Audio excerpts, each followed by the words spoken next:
MRI update for practicing orthopedists. The learning objectives include reviewing MRI of meniscal tears and the benefits of a 3T magnet. When is CT arthrography and MR arthrography helpful in the knee? How do we postoperatively evaluate meniscal tears? And then let's talk about ACL topics. There are two MR criteria for meniscal tears. One is increased meniscal signal that reaches the surface of the meniscus, and second, an abnormal meniscal shape. We use the two-slice rule. We should see the tear on at least two slices. And then there are a number of meniscal tear patterns, including cleavage, flap, vertical longitudinal, bucket handle, and others we'll look at. Here's a horizontal tear with cleavage component. It's degenerative in etiology, and we see a linear signal here with the arrow extending to the apex.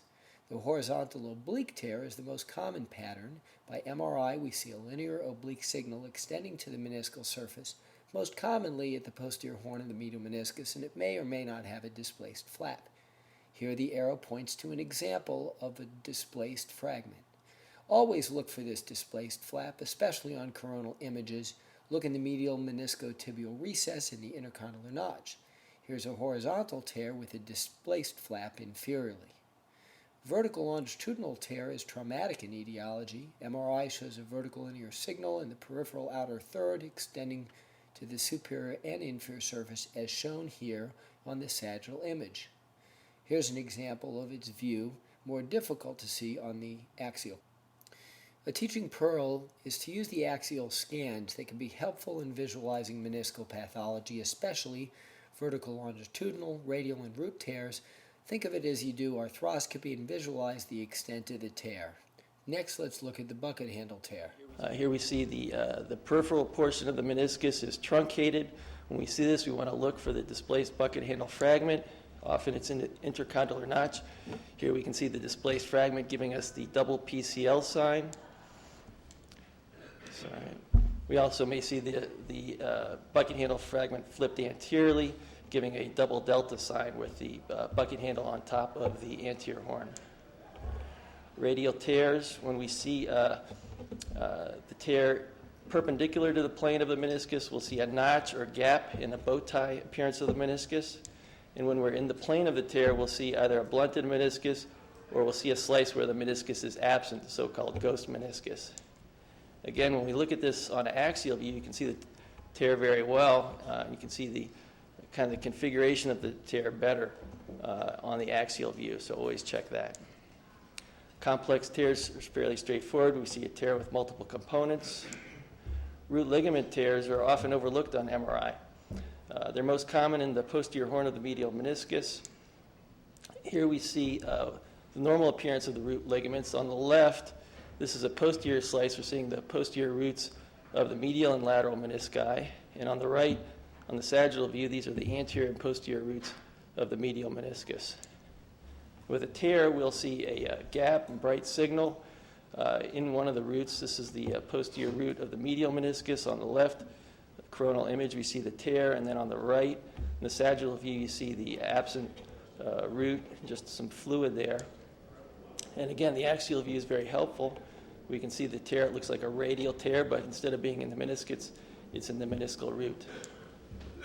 The accuracy of MRI for meniscal tears at 1.5 Tesla has been about 80 to 90%. Recently, there's been an influx in new 3T scanners, and a study by McGee and AJR 2006 showed improved accuracy at 3T, accuracy of greater than 95% for meniscal tears. So what is 3T MRI? 3T MRI refers to the strength of the magnetic field, 3 Tesla. This is twice as strong as the standard high field 1.5 Tesla magnet. This results in higher signal-to-noise ratio of the MRI signal, which is radio waves, and we use the higher SNR to obtain higher resolution images similar to HDTV. The advantage is that we can get thinner slices with higher resolution, and comparison studies have shown mildly improved accuracy for meniscal tears. They've also shown improved reader confidence, which can result in less hedging. This is also excellent for evaluating articular cartilage, which we'll see in the next lecture. So a picture is worth 1,000 words. This is the same patient scanned at 1.5 and 3T, and it's just much clearer. So what about patients with pacemakers and other implantable devices? What can we do? CT arthrography. This is very good. We give an intra-articular injection of iodinated contrast. We can do very thin slice CT scans. We get sagittal and coronal reconstructions. And the accuracy is actually very good for meniscal tears. It's greater than 90%. We can also see articular cartilage thickness and morphology. We don't see the ligaments very well, however. This is a normal CT arthrogram. Sagittal view looks a lot like an MRI. Anterior and posterior horns of the medial meniscus. We can see them very clearly. We can also see the articular cartilage outlined by contrast. This is a patient with a radial tear. On the left, the sagittal view, we can see the gap in the bow tie appearance, just like an MRI. And the coronal view, again, we see that notch. And on the axial view, we can see the radial tear pattern as we would see at arthroscopy. What about post-op menisci? The accuracy of MRI decreases in patients with prior meniscal surgery. The problem is that our usual criteria for meniscal tears, i.e. increased signal extending to the surface of the meniscus, can be a normal finding after partial meniscectomy or meniscal repair. And this may represent areas of mucinous degeneration or fibrovascular scar tissue. Blunted morphology can also be a normal finding.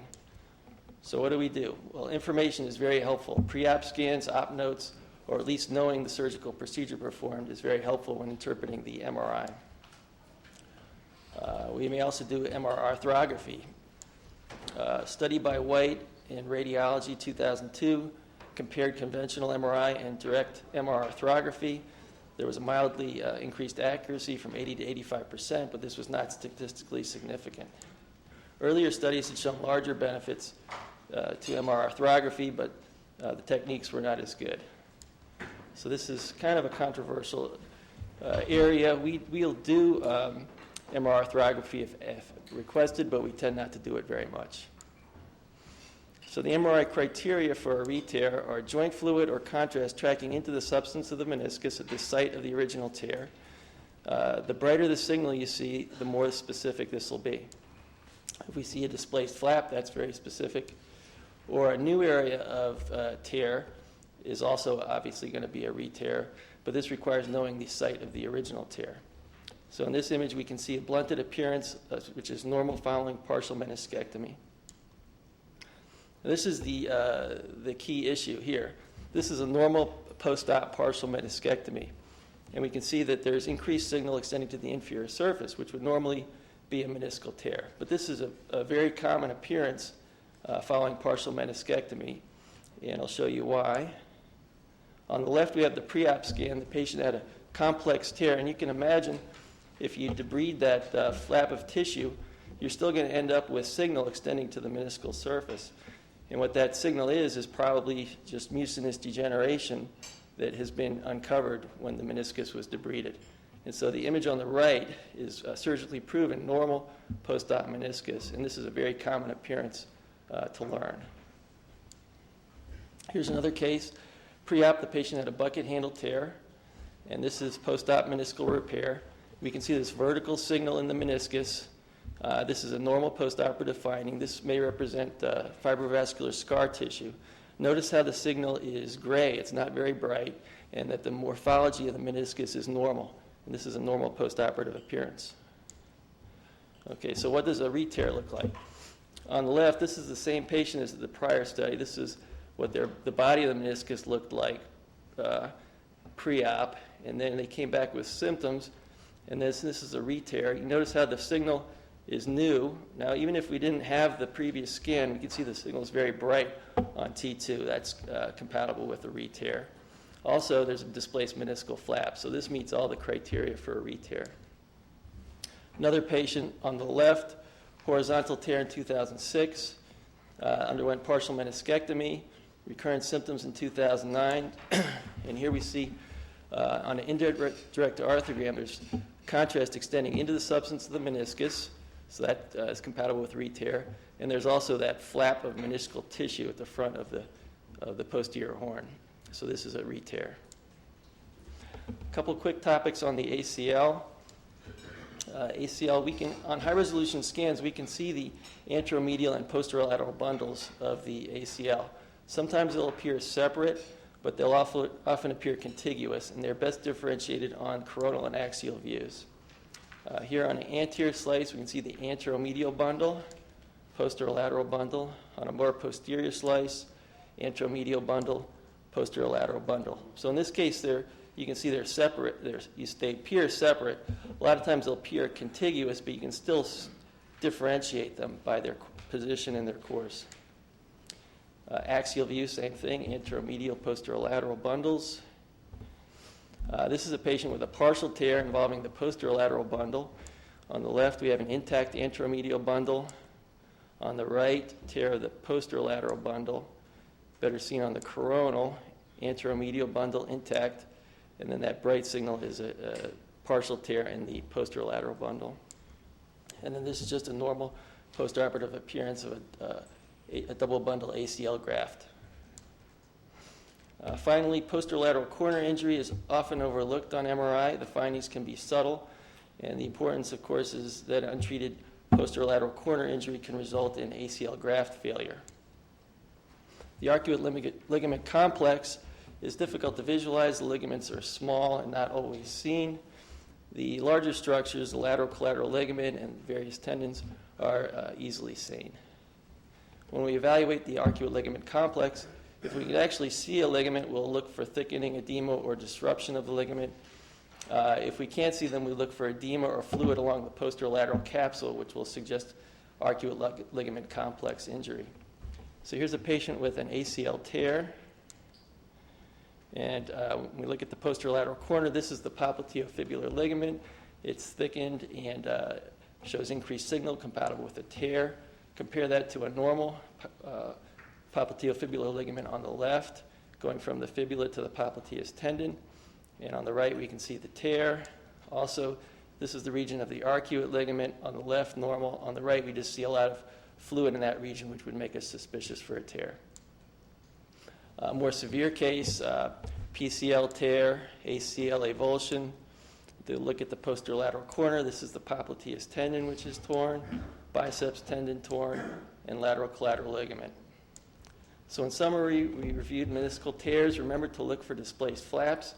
Axial views can be helpful to evaluate the extent of vertical tears. We discussed the benefits of 3T imaging. CT arthrography is a good alternative for patients who cannot have an MRI. MR arthrography can increase the accuracy in post-op menisci, although the studies more recently have shown only slight benefit. And it's most important to have correlation with pre-op scans and op notes as much as possible. And then finally, posterolateral corner injuries can be detected by MRI and should be included in our checklists when interpreting scans.